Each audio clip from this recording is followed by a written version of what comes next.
Radio USA ਸੁਣ ਰਹੇ ਸਾਰੇ ਹੀ ਮਾਣਯੋਗ ਅਤੇ ਸਤਿਕਾਰਤ ਸਰੋਤਿਆਂ ਨੂੰ ਬਹੁਤ ਹੀ ਪਿਆਰ ਸਤਿਕਾਰ ਸਾਹਿਬ ਦੋਨੋਂ ਅੱਜ ਜੁੜ ਕੇ ਨਿੱਕੀ ਜਿਹੀ ਸਤਿ ਸ੍ਰੀ ਅਕਾਲ ਸਭ ਨੂੰ ਜੀ ਨੂੰ ਆਖਦੇ ਹਾਂ। ਤੇ ਪ੍ਰੋਗਰਾਮ ਖਬਰ ਤੇ ਨਜ਼ਰ ਦੇ ਵਿੱਚ ਆਪ ਸਭ ਦਾ ਨਿੱਘਾ ਸਵਾਗਤ ਹੈ। 2019 ਸੰਨ ਦੇ ਪਹਿਲੇ ਜਿਹੜੇ 1 ਜਨਵਰੀ ਦੇ ਪਹਿਲੇ ਪ੍ਰੋਗਰਾਮ ਦੇ ਵਿੱਚ ਸਭ ਨੂੰ ਜੀ ਨੂੰ ਆਖਦੇ ਹਾਂ। ਮੇਰੇ ਨਾਲ ਨਵੇਂ ਸਾਲ ਦੇ ਵਿੱਚ ਜੁੜ ਚੁੱਕੇ ਨੇ ਮਿੰਟੂ ਗੁਰੂ ਸਰੀਆ ਜੀ ਮਲੋਟ ਸਟੂਡੀਓਜ਼ ਤੋਂ। ਮਿੰਟੂ ਜੀ ਨਿੱਘੀ ਜੀ ਨੂੰ ਪਿਆਰ ਭਰੀ ਸਤਿ ਸ਼੍ਰੀ ਅਕਾਲ ਜੀ।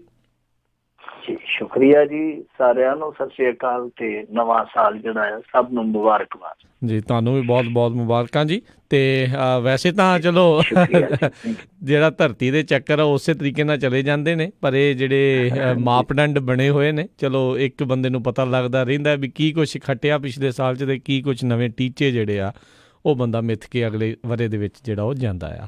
ਅਤੇ ਇਹੀ ਉਮੀਦ ਕਰਦੇ ਹਾਂ ਸਾਰਿਆਂ ਦੇ ਲਈ ਸਾਰਿਆਂ ਨੂੰ ਸ਼ੁਭ ਇਛਾਵਾਂ ਨੇ। ਅਤੇ ਪ੍ਰੋਗਰਾਮ ਸ਼ੁਰੂ ਕਰਨ ਤੋਂ ਪਹਿਲਾਂ ਸਾਡੇ ਅੱਜ ਦੇ ਜਿਹੜੇ ਸਪੋਂਸਰਸ ਉਹਨਾਂ ਦਾ ਧੰਨਵਾਦ ਕਰਦੇ ਹਾਂ।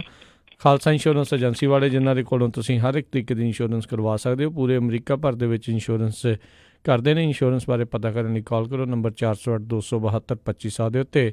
ਇਸ ਦੇ ਨਾਲ ਨਾਲ ਕ੍ਰਿਸ਼ਨ ਧਨੋਤਾ ਯੂਨੀਵਰਸਿਟੀ ਤੋਂ ਸਤਪਾਲ ਸਿੰਘ ਟ੍ਰੇਸੀ ਤੋਂ, ਜੱਸੀਗਲ ਪਲੰਬਿੰਗ ਵਾਲੇ ਬੇਕਰਸਫੀਲਡ ਤੋਂ, ਮੇਜਰ ਸਿੰਘ ਫਰੈਜ਼ਨੋ ਤੋਂ, GN ਟਾਇਰ ਐਂਡ ਲੂਬ ਵਾਲੇ, ਜਿਨ੍ਹਾਂ ਦੇ ਕੋਲੋਂ ਤੁਸੀਂ truck wash, oil change, air brake ਦਾ ਕੰਮ ਕਰਵਾ ਸਕਦੇ ਹੋ। ਨਵੇਂ ਪੁਰਾਣੇ ਟਾਇਰ ਵਾਜਿਬ ਕੀਮਤਾਂ ਦੇ ਉੱਤੇ ਖਰੀਦ ਸਕਦੇ ਹੋ।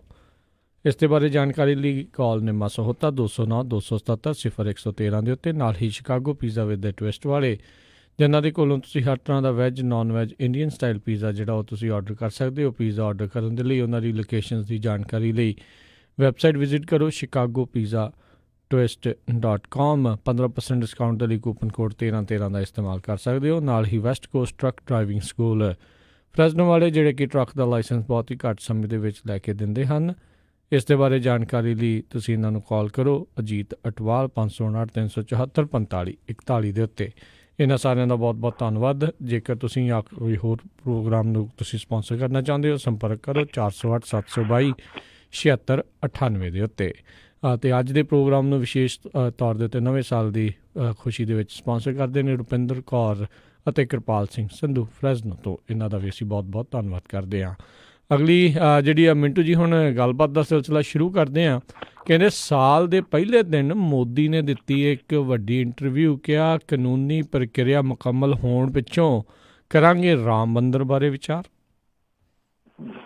ਲੱਗਦਾ ਹੈ ਕਿ ਸਭ ਕੁਝ ਗਿਣ ਮਿੱਥ ਕੇ ਜਿਹੜਾ ਆ ਉਹ ਵੇਖ ਕੇ ਫਿਰ ਕੀਤਾ ਗਿਆ, ਕਿਉਂਕਿ ਆਮ ਤੌਰ ਤੇ ਪ੍ਰਧਾਨ ਮੰਤਰੀ ਕੈਮਰਿਆਂ ਦੇ ਸਾਹਮਣੇ ਆਉਂਦਾ, ਪਰ ਖੁੱਲੇ ਕੈਮਰਿਆਂ ਦੇ ਸਾਹਮਣੇ ਨਹੀਂ ਆਉਂਦਾ। ਭਾਵ ਇਹ ਆ ਕਿ ਖੁੱਲੀ ਪ੍ਰੈਸ ਕਾਨਫਰੰਸ ਦੇ ਵਿੱਚ ਹੁਣ ਤੱਕ ਨਹੀਂ ਆਇਆ ਪ੍ਰਧਾਨ ਮੰਤਰੀ। ਟਰਮ ਜਿਹੜੀ ਆ ਉਹਦੀ ਖਤਮ ਹੋਣ ਵਾਲੀ ਆ। ਪਰ 2-3 ਅੱਗੇ ਵੀ ਇੰਟਰਵਿਊ ਇਸ ਤਰ੍ਹਾਂ ਦੀਆਂ ਆਈਆਂ ਜਿਨ੍ਹਾਂ ਨੂੰ ਬਾਅਦ ਦੇ ਵਿੱਚ ਬੜਾ ਚਰਚਾ ਚ ਲਿਆ ਗਿਆ ਮੀਡੀਆ ਦੇ ਇੱਕ ਹਿੱਸੇ ਵੱਲੋਂ। ਔਰ ਇੱਥੋਂ ਤੱਕ ਦੋਸ਼ ਲੱਗੇ ਸੀਗੇ ਕਿ ਇਹ ਜਿਹੜੀਆਂ ਇੰਟਰਵਿਊਜ਼ ਨੇ ਖਾਸ ਤੌਰ ਤੇ ਫਿਕਸ ਕਰਕੇ ਕਿ ਇੱਥੋਂ ਤੱਕ ਕਿ ਪਹਿਲਾਂ ਸਵਾਲ ਹੈ ਜਿਹੜੇ ਉਹ ਸੈਂਸਰ ਕੀਤੇ ਜਾਂਦੇ ਆ PM ਵੱਲੋਂ, ਫਿਰ ਇਹ ਸਭ ਕੁਛ ਹੈ ਜਿਹੜਾ ਉਹ ਕੀਤਾ ਜਾਂਦਾ। ਤਾਂ ਅੱਜ ਵਾਲੀ ਇੰਟਰਵਿਊ ਵੀ ਇਸ ਤਰ੍ਹਾਂ ਹੀ ਲੱਗਦੀ ਆ ਮੈਨੂੰ, ਤੇ ਜਿੰਨੀ ਕੁ ਮੈਂ ਸੁਣੀ ਆ ਇਸ ਤਰ੍ਹਾਂ ਹੀ ਜਾਪਿਆ ਕਿ ਇਹ ਲੋੜ ਦੇ ਮੁਤਾਬਕ ਇੰਟਰਵਿਊ ਜਿਹੜੀ ਉਹ ਕੀਤੀ ਗਈ ਆ। ਖੈਰ ਇੰਟਰਵਿਊ ਜੋ ਕੀਤੀ ਗਈ ਉਹਦੇ ਵਿੱਚ ਜਿਸ ਤਰ੍ਹਾਂ ਦੇ ਨੁਕਤੇ ਪ੍ਰਧਾਨ ਮੰਤਰੀ ਨੇ ਗਿਣ ਕੇ ਗਿਣੇ ਆ, ਉਹ ਤੋਂ ਇਹੋ ਜਾਪਦਾ ਕਿ ਆਉਣ ਵਾਲੇ ਸਮੇਂ ਦੇ ਵਿੱਚ ਜੋ ਲੋੜ ਸੀਗੀ ਉਹਦੇ ਮੱਦੇ ਨਜ਼ਰ ਇਹਨਾਂ ਨੇ ਇੱਕ ਇੰਟਰਵਿਊ ਆ ਜਿਹੜੀ ਉਹ ਕੀਤੀ ਆ। ਪ੍ਰਧਾਨ ਮੰਤਰੀ ਨੂੰ ਖੁੱਲ੍ਹ ਕੇ ਮੈਦਾਨ 'ਚ ਆ ਜਾਣਾ ਚਾਹੀਦਾ, ਇੱਕ ਪ੍ਰੈਸ ਕਾਨਫਰੰਸ ਕਰ ਲੈਣੀ ਚਾਹੀਦੀ ਹੈ ਜਿਹਦੇ ਵਿੱਚ ਮੈਚ ਫਿਕਸ ਨਾ ਹੋਵੇ, ਜਿਹਦੇ ਵਿੱਚ ਤੱਤ ਫੱਟ ਠਾਠ ਸਵਾਲ ਠਾਠ ਜਵਾਬ। ਉਹ ਲਾਈਵ ਪ੍ਰੈਸ ਜਿਹੜੀ ਪ੍ਰੈਸ ਕਾਨਫਰੰਸ ਆ ਮੇਰੇ ਖਿਆਲ ਦੇ ਨਾਲ ਉਹ PC ਹੈ ਜਿਹੜੀ ਉਹਦਾ ਤਾਰਾ ਕਰ ਦੂਗੀ। ਖੈਰ ਅੱਜ ਜਿਹੜੀਆਂ ਇਹਨਾਂ ਨੇ ਗੱਲਾਂ ਛੋਈਆਂ ਉਹਦੇ ਵਿੱਚ ਰਾਮ ਮੰਦਰ ਦਾ ਮੁੱਦਾ ਉਹ ਖਾਸ ਤੌਰ ਤੇ ਹੈ ਜਿਹੜਾ ਉਹ ਇੱਕ ਬਹੁਤ ਚਰਚਾ ਦਾ ਵਿਸ਼ਾ ਬਣਿਆ। ਇੱਥੋਂ ਤੱਕ ਕਿ ਕੁਛ ਸੰਤ ਸਮਾਜ ਦੇ ਲੋਕ ਤੇ ਮੁਖਾਲਫਤ ਦੇ ਵਿੱਚ ਵੀ ਉਤਰ ਆਏ ਆ ਕਿ ਇਹਨਾਂ ਨੇ ਇਹੀ ਕਰਨਾ ਕਿ ਰਾਮ ਦੇ ਨਾਲ ਧੋਖਾ ਕਰਦੇ ਪਏ ਆ। ਤਾਂ ਦੂਸਰੀਆਂ ਚੀਜ਼ਾਂ ਵੀ ਕੁਛ ਕਹੀਆਂ। 2018 ਨੂੰ ਇਹਨਾਂ ਨੇ ਕਿਹਾ ਕਿ ਮੇਰੀ ਨੁਕਤੇ ਨਿਗਾਹ ਤੋਂ ਇਹ ਬੜਾ ਕਾਮਯਾਬ ਸਾਲ ਰਿਹਾ। ਗਣਾਈਆਂ ਉਹਨਾਂ ਨੇ, ਕੁਛ ਯੋਜਨਾਵਾਂ ਵੀ ਗਣਾਈਆਂ ਨੇ, ਕੁਛ ਸਕੀਮਾਂ ਜਿਹੜੀਆਂ ਆਪਣੀਆਂ ਉਹਨਾਂ ਦਾ ਰੱਜ ਕੇ ਬਖਿਆਨ ਕੀਤਾ ਵਾ ਕਿ ਹਰੇਕ ਪੱਖ ਤੋਂ ਇਹ ਜਿਹੜਾ ਸਾਲ ਹੈ ਵਧੀਆ ਰਿਹਾ। ਨਾਲ ਉਹਨਾਂ ਨੇ ਆਯੁਸ਼ਮਾਨ ਭਾਰਤ ਸਕੀਮ ਜਿਹੜੀ ਆ ਉਹਦੀ ਵੀ ਗੱਲ ਕੀਤੀ ਹੈ ਕਿ 100 ਦਿਨ ਵੀ ਨਹੀਂ ਹੋਏ 7-8 ਲੋਕਾਂ ਨੇ ਇਸ ਦੀ ਸਹੂਲਤ ਜਿਹੜੀ ਆ ਉਹ ਲੈ ਵੀ ਲਈ ਹੈ। ਕੁਛ ਇਸ ਤਰ੍ਹਾਂ ਦਾ ਕਿਹਾ ਉਹਨਾਂ ਨੇ। ਤਾਂ ਨੋਟਬੰਦੀ ਬਾਰੇ ਪ੍ਰਧਾਨ ਮੰਤਰੀ ਨੇ ਕਿਹਾ ਕਿ ਇਹ ਰਿਜ਼ਰਵ ਬੈਂਕ ਦਾ ਜਿਹੜਾ ਗਿਆ ਵਾ ਗਵਰਨਰ ਉਰਜਿਤ ਪਟੇਲ, ਉਹ ਆਪਦੇ ਨਿੱਜੀ ਕਾਰਨਾਂ ਕਰਕੇ ਗਿਆ, ਉਹਦੇ ਤੋਂ ਕਿਸੇ ਨੇ ਅਸਤੀਫਾ ਨਹੀਂ ਲਿਆ। ਫਿਰ ਨਾਲ ਕਿਹਾ ਕਿ ਨੋਟਬੰਦੀ ਜਿਹੜੀ ਸੀਗੀ ਉਹ ਅਚਾਨਚੱਕ ਨਹੀਂ ਕੀਤੀ ਗਈ। ਇਹ ਬਹੁਤ ਵੱਡੀ ਸਟੇਟਮੈਂਟ ਕਹਿੰਦੇ ਕਿ ਨੋਟਬੰਦੀ ਅਚਾਨਚੱਕ ਨਹੀਂ ਕੀਤੀ ਗਈ, ਲਗਭਗ 1 ਸਾਲ ਤੋਂ ਸੰਕੇਤ ਦੇ ਦਿੱਤੇ ਗਏ ਸਨ। ਤੋ ਇਹ ਬੜੀ ਵੱਡੀ ਸਟੇਟਮੈਂਟ ਹੈ ਉਹਨਾਂ ਦੀ। ਫਿਰ ਹਾਰਾਂ ਦੇ ਮੁਤਲਕ ਕਿਹਾ, ਕਹਿੰਦੇ ਆ ਕਿ ਦੇਖੋ ਰਾਜਸਥਾਨ ਤੇ ਮੱਧ ਪ੍ਰਦੇਸ਼ ਦੇ ਵਿੱਚ ਲਟਕਵੀਂ ਅਸੈਂਬਲੀ ਬਣੀ ਆ, ਬਟ ਛੱਤੀਸਗੜ੍ਹ ਦੇ ਵਿੱਚ ਸਾਡੀ ਹਾਰ ਹੋਈ ਆ, ਤਾਂ ਉਹ ਇੱਕ ਹਾਰ ਦਾ ਵਿਸ਼ਾ ਜ਼ਰੂਰ ਹੈ, ਮੁਲਾਂਕਣ ਕੀਤਾ ਜਾਣਾ। ਫਿਰ ਯੋਜਨਾਵਾਂ ਜਿਹੜੀਆਂ ਉਹ ਲਿਖੀਆਂ ਜਾਣਗੀਆਂ ਉਸ ਹਿਸਾਬ ਦੇ ਨਾਲ। ਤੇ ਤ੍ਰਿਪੁਰਾ ਦਾ ਉਹਨਾਂ ਨੇ ਕਿਹਾ ਕਿ 90 ਤੋਂ 95% ਸੀਟਾਂ ਤੇ ਭਾਜਪਾ ਨੂੰ ਜਿੱਤ ਹੋਈ ਸੀ। ਜੰਮੂ ਕਸ਼ਮੀਰ 'ਚ ਜਿਹੜੀ ਪੋਲਿੰਗ ਹੋਈ ਆ ਉੱਥੇ ਵੀ ਭਾਜਪਾ ਨੂੰ ਬਹੁਤ ਕਾਮਯਾਬੀ ਮਿਲੀ ਸੀ। ਬਾਕੀ ਕਹਿੰਦੇ ਕਿ ਜਿੱਤ ਤੇ ਹਾਰ ਕੋਈ ਇੱਕੋ ਮਾਪਦੰਡ ਨਹੀਂ ਹੁੰਦਾ ਇਹਨਾਂ ਚੀਜ਼ਾਂ ਨੂੰ ਨਾਪਣ ਦਾ। ਹੁਣ ਤੁਸੀਂ ਆਪ ਹੀ ਅੰਦਾਜ਼ਾ ਲਾ ਲਓ ਕਿ ਪ੍ਰਧਾਨ ਮੰਤਰੀ ਕੀ ਕਹਿ ਰਿਹਾ, ਕਹਿੰਦਾ ਜੀ ਕਿ ਹਾਰ ਜਿੱਤ ਇੱਕੋ ਮਾਪਦੰਡ ਨਹੀਂ ਹੁੰਦਾ ਸਿਆਸਤ ਨੂੰ ਨਾਪਣ ਦਾ। ਤੇ ਫਿਰ ਤੁਸੀਂ ਰਾਹੁਲ ਗਾਂਧੀ ਦੀਆਂ ਹਾਰਾਂ ਨੂੰ ਲੈ ਕੇ ਕਿਉਂ ਕਹਿੰਦੇ ਕਿ ਕਾਂਗਰਸ ਮੁਕਤ ਭਾਰਤ ਬਣ ਜਾ ਰਿਹਾ? ਅੱਜ ਇਹ ਕਹਿ ਰਹੇ ਹੋ ਕਿ ਹਾਰ ਜਿੱਤ ਹੈ ਜਿਹੜੀ ਉਹ ਏਦਾਂ ਦਾ ਪੈਮਾਨਾ ਨਹੀਂ ਹੁੰਦਾ। ਫਿਰ ਦੂਜੀ ਚੀਜ਼ ਜਿਹੜੀ ਕਹਿੰਦੇ ਕਿ ਨੋਟਬੰਦੀ ਜਿਹੜੀ ਆ ਉਹ 1 ਸਾਲ ਪਹਿਲਾਂ ਹੀ ਸੰਕੇਤ ਦੇ ਤੌਰ ਤੇ ਦੱਸ ਦਿੱਤੀ ਗਈ ਸੀ ਕਿ ਆ ਸਕਦੀ ਆ। ਤੇ ਜੇ ਲੋਕਾਂ ਨੂੰ ਪਤਾ ਲੱਗ ਸਕਦਾ ਕਿ ਨੋਟਬੰਦੀ ਆ ਰਹੀ ਆ, ਤੇ ਫਿਰ ਜਿਹੜੇ ਬੇਈਮਾਨ ਆ ਜਿਨ੍ਹਾਂ ਤੋਂ ਤੁਸੀਂ ਕਾਲਾ ਧਨ ਕਢਾਉਣਾ ਸੀਗਾ, ਕਿ ਉਹਨਾਂ ਨੂੰ ਸੰਕੇਤ ਨਾ ਮਿਲਿਆ ਹੋਊਗਾ? ਤੇ ਜੇ ਸੰਕੇਤ ਮਿਲਿਆ ਸੀਗਾ, ਲੋਕ ਬੇਵਕੂਫ ਸੀ ਜਿਹੜੇ ਲਾਈਨਾਂ ਦੇ ਵਿੱਚ ਜਾ ਕੇ ਮਰ ਗਏ। ਇਹ ਬੜਾ ਵਿਚਿੱਤਰ ਜਿਹਾ ਇਹਨਾਂ ਦਾ ਜਵਾਬ ਸੀਗਾ। ਖੈਰ ਕਿਉਂਕਿ ਉੱਥੇ ਕਾਊਂਟਰ ਸਵਾਲ ਨਹੀਂ ਹੁੰਦੇ, ਤੁਹਾਨੂੰ ਪਤਾ ਇਹੋ ਜਿਹੀਆਂ ਜਿਹੜੀਆਂ ਨੇ, ਵੈਸੇ ਵੀ ਇਹਨਾਂ ਦੇ ਸਾਹਮਣੇ ਕਾਊਂਟਰ ਸਵਾਲ ਕੌਣ ਕਰ ਸਕਦਾ।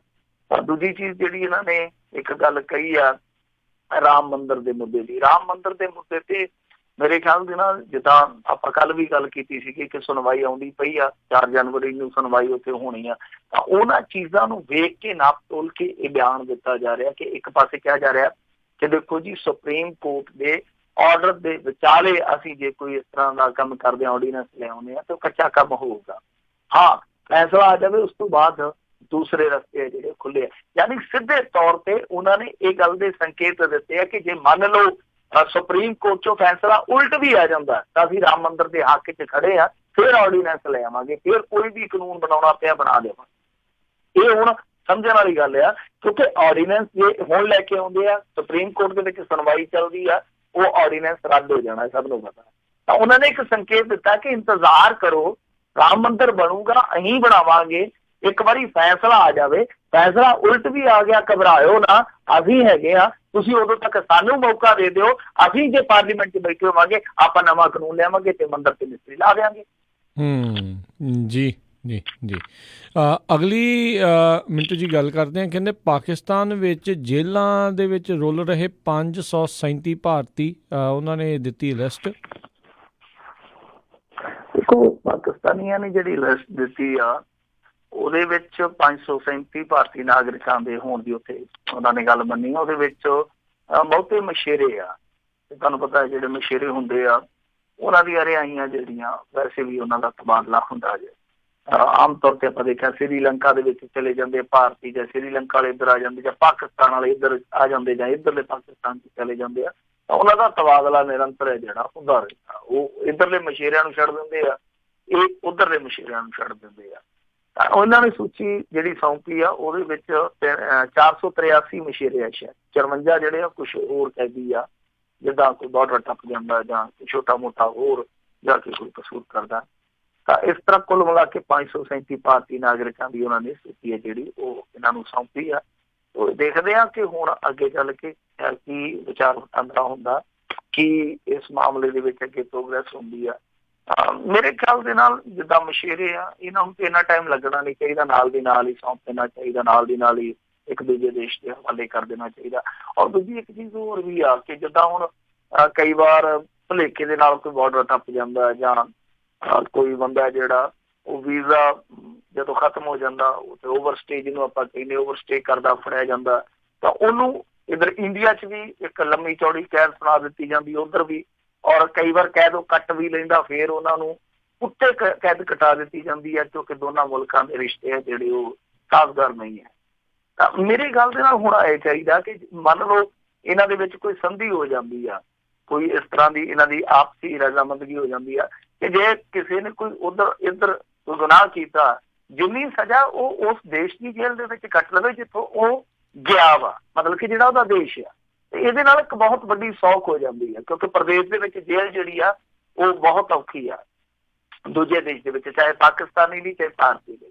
ਤਾਂ ਇਸ ਤਰ੍ਹਾਂ ਦੀ ਜੇ ਕੋਈ ਇਹ ਸੰਧੀ ਲੈ ਆਉਣ ਤਾਂ ਬਹੁਤ ਵਧੀਆ। ਤੇ ਸਜ਼ਾ ਤੇ ਉਹੀ ਕੱਟਣੀ ਆ ਕੈਦੀ ਨੇ ਜੇ ਉਹਨੇ ਕੋਈ ਗੁਨਾਹ ਕੀਤਾ, ਤੇ ਚਲੋ ਘੱਟੋ ਘੱਟ ਉਹ ਆਪਣੇ ਮੁਲਕ 'ਚ ਕੱਟ ਲਵੇ, ਆਪਣੇ ਮੁਲਕ ਦੀ ਜੇਲ੍ਹ ਦੇ ਵਿੱਚ ਕੱਟ ਲਵੇ।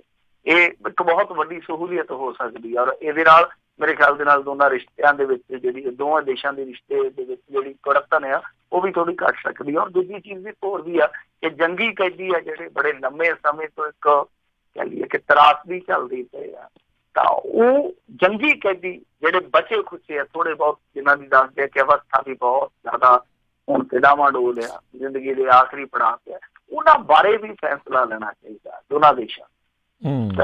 ਪਰ ਜਿਹੜਾ ਇਸ ਸਮੇਂ ਮਾਹੌਲ ਬਣਦਾ ਪਿਆ, ਜਿੱਦਾਂ ਅੱਜ ਵੀ ਪ੍ਰਧਾਨ ਮੰਤਰੀ ਨੇ ਇੰਟਰਵਿਊ 'ਚ ਕਿਹਾ, ਇੱਕ ਲੜਾਈ ਨਾਲ ਪਾਕਿਸਤਾਨ ਸੁਧਰਨ ਵਾਲਾ ਨਹੀਂ, ਇਹਨਾਂ ਨੂੰ ਸੁਧਾਰਾਂਗੇ। ਕਹਿਣ ਦਾ ਮਤਲਬ ਇਹ ਹੈ ਕਿ ਜਿਸ ਤਰੀਕੇ ਨਾਲ ਰਾਜਨੀਤੀ ਚੱਲਦੀ ਹੈ ਉਸ ਤੋਂ ਇਹਨਾਂ ਚੀਜ਼ਾਂ ਦੀ ਉਮੀਦ ਨਹੀਂ ਕੀਤੀ ਜਾ ਸਕਦੀ।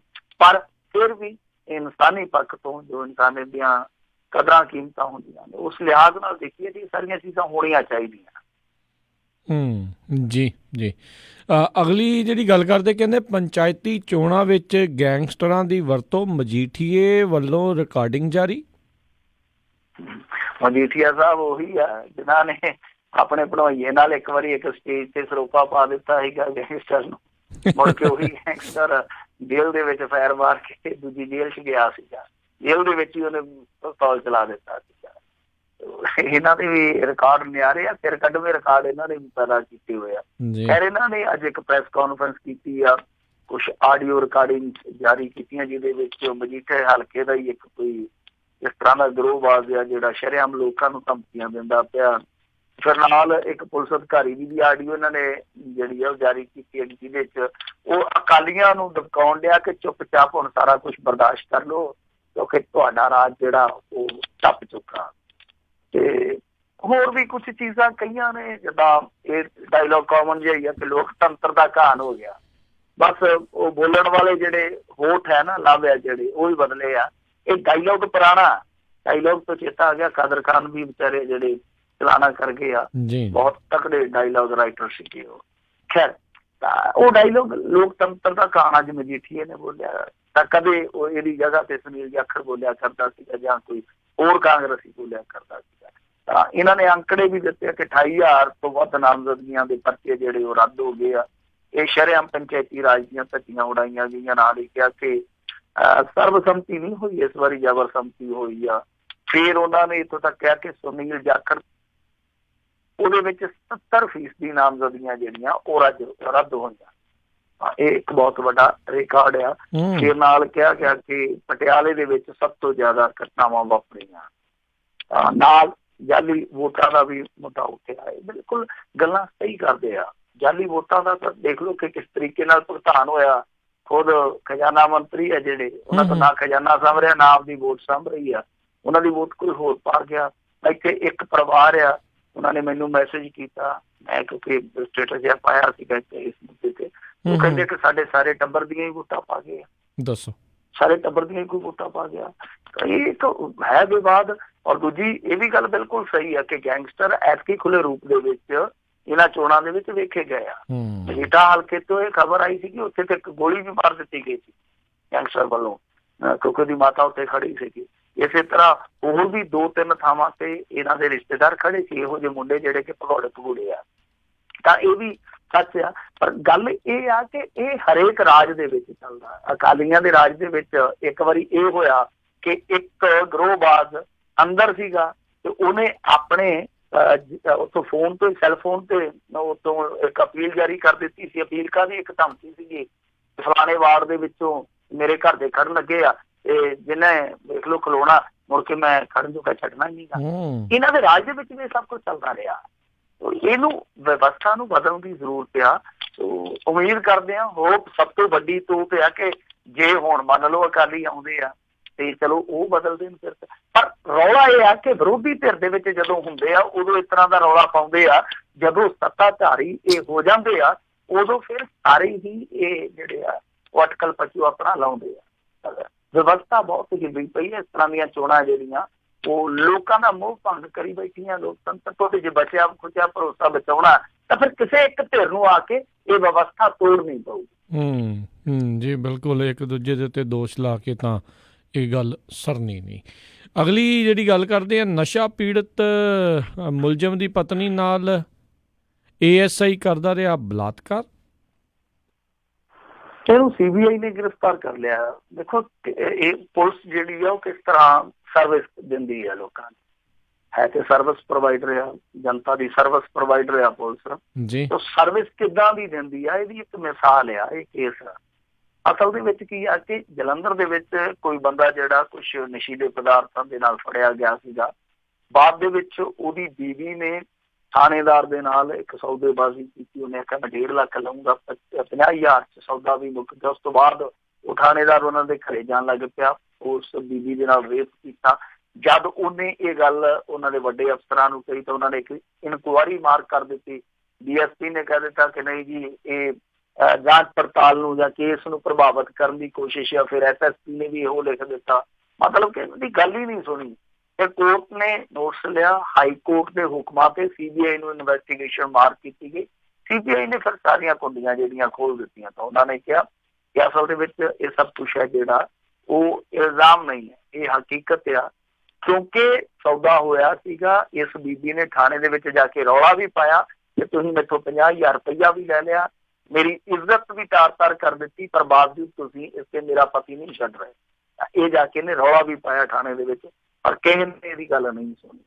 ਤੋ ਇਸ ਥਾਣੇਦਾਰ ਨੂੰ ਗ੍ਰਿਫਤਾਰ ਕਰ ਲਿਆ ਗਿਆ। ਪਰ ਕਮਾਲ ਦੀ ਗੱਲ ਇਹ ਕਿ ਇਹ ਥਾਣੇਦਾਰ ਆ ਜਿਹੜਾ ਉਹ ਪਹਿਲਾਂ ਵੀ ਇੱਕ ਮਾਮਲੇ ਦੇ ਵਿੱਚ ਮੁਅੱਤਲ ਹੋ ਚੁੱਕਾ। ਕਿਉਂਕਿ ਇੱਕ ਕੋਈ ਬੰਦਾ ਸੀਗਾ ਜੋਗਾ ਸਿੰਘ, ਉਹਦੇ ਮੂੰਹ ਤੇ ਇਹਨੇ ਤੇਜ਼ਾਬ ਸੁੱਟ ਦਿੱਤਾ ਸੀ। ਉਹ ਕੇਸ ਜਿਹੜਾ ਆ ਉਹ ਹੁਣ ਇਹਦੇ ਤੇ ਪਿਆ ਖਲੋਤਾ ਪਹਿਲਾਂ ਹੀ।